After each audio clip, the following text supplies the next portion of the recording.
আস্তে আস্তে আস্তে দোলের দিনে সবাই রং নিয়ে সবাই উপস্থিত, আবির নিয়ে উপস্থিত, সবাইকে রং মিশিয়ে রং মেশাতে হবে আর সবার রঙে রং মেশাতে হবে।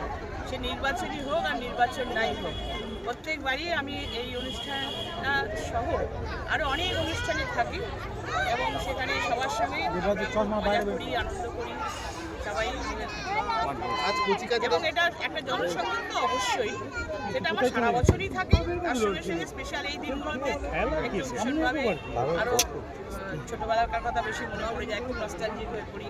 আর তখন তো দোলের সঙ্গে শুধু আবির ছিল না, একটু রং টংও খেলা হতো পিচকারি দিয়ে, সেসবগুলো ছোটো ছোটো বাচ্চাদের দেখলে এখনও ভালো লাগে। ছোটোবেলাকার ছোটো ছোটো কথা মনে পড়ে যায়।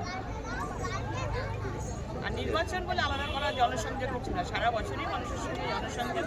দক্ষিণ কলকাতা বিশাল চেহারা, এই দক্ষিণ কলকাতা বিশাল চেহারা সবার সাথে সব যেই জায়গায় ইনভাইটেশন আসে সেই আমরা পৌঁছে যাই সেখানে। দিদি, যেহেতু নির্বাচন, তাই রঙের এই উৎসবের সঙ্গে নির্বাচনটা প্রচারটাও এসে গেছে। যদিও আপনাদের তৃণমূল কংগ্রেস সব আসনে প্রার্থী ডিক্লেয়ার করে ময়দানে নেমে পড়েছেন, কিন্তু বাকিরা এখন সব আসনে প্রার্থী দিতে পারেনি, কি বলবেন? দিয়ে দেবে, চেষ্টা করছি ভালো প্রার্থী যদি পেয়ে যায় তাহলে যদি দিতে পারে, তাহলে যদি সিটকে হারাতে পারে, সেই জন্য তো সব দলই চেষ্টা করবে না।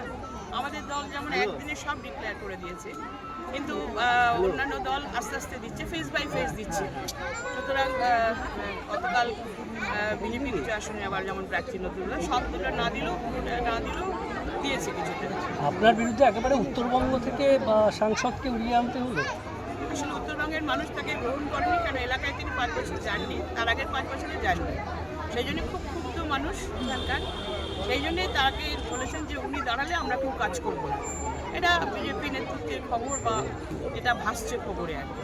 তাই জন্যেই বলেছেন যে ঠিক আছে, একটা সিট ফাঁকা পেতে পারি, সেখানে লড়াইয়ে আসতে পারে। এটা দক্ষিণ কলকাতা হয়তো বেছে নিয়েছে। দিদি, গতকালের বিজেপির প্রার্থীতে একটাই চমক, যে একেবারে সন্দেশখালীর আন্দোলনে যুক্ত রেখা পাত্রকে প্রার্থী করে দেওয়া, একদম গ্রামের মহিলা, কি বলবেন বসিরহাটকে? তাদের দল মনে করেছে ও প্রার্থী হলে হয়তো সিটটা ওরা জিততে পারবে। যেটা দল ভালো মনে করবে তাকেই দাঁড় করাবে। সে এমএলএও হতে পারে না, সে ওখানকার নেত্রী হতে পারেন, সারা বছর কাজ করবে। সেখানে যাকে মনে করবেন, দল যাকে মনে করবে, সব দলেই তাই নিয়ম। মানে বিজেপিকে এই নির্বাচনে সন্দেশখালীকে গুরুত্ব দিচ্ছে বেশি মনে হচ্ছে। এত ভালো কাজের নিয়ে আমরা বাজারে নামবো না, শুধু সন্দেশখালী নিয়ে সারা বছর মাত্র। সন্দেশখালীতে তো আমাদের সরকার অ্যারেস্ট করেছে, লোকজনকে অ্যারেস্ট করছে। সন্দেশখালীতে তো বাইরের বিভিন্ন দেশের রাজ্য সিবিআইডি অ্যারেস্ট করে, তাতে আমাদের রাজ্যের শাসন ব্যবস্থায় যারা রয়েছে তারাই তো অ্যারেস্ট করছে। এবং সঠিক বিচার হোক, এটাই আমরা চাইছি।